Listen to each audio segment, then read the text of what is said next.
بسم الله الرحمن الرحیم. حامد و مصلی. محترمینو، یو محترم رور دا پوښتنه کړې ده چې لیلة القدر د شب قدر د پاره د 28 شپه خاص ده که ولې دا ځینې کسان د 28 په شپه دومره زور کوي لکه دغه شپه چې متعین وي. محترمینو، مفتی اعظم هند مفتی محمود حسن گنگوهی نور الله مرقده په خپله فتاوی محمودیه جلد نمبر 10 صفحه نمبر 14 هغه لیکلي دي چې شب قدر لیلة القدر دا د آخري عشره کې په تاکو شپو کې د تلاش کولو د پاره نبی علیه السلام فرمایلی دي.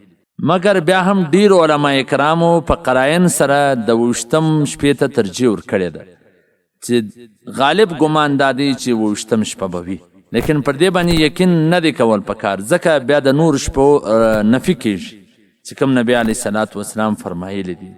او دا غرنګه حضرت ابی ابن کعب رضی الله تعالی عنہ قسم وخوړی چې دا وفرمایل چې شب قدر به د 28 په شپه وي.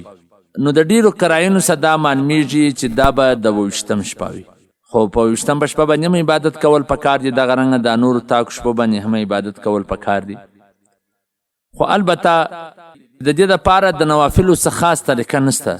نفل دې هم وکړي، څوک تلاوت دې هم وکړي، ذکر دې هم وکړي، په خپله مرضي چې څنګه عبادتونه وي هغه دې وکړي. څه خاص طریقه د دې لپاره نه ده چې خامخا به ته دا نفل کوې. او ځینې کسان چې د جماعت ترتیب برابر وي په جماعت سره نفل کول د احنافو د مذهب مطابق مکروه دي. بهرحال بس د 28 شپه کې باید ډیر کوشش وسي، خو دا نور تاک شپو کې هم باید د عبادت کولو کوشش وکول سي. والسلام.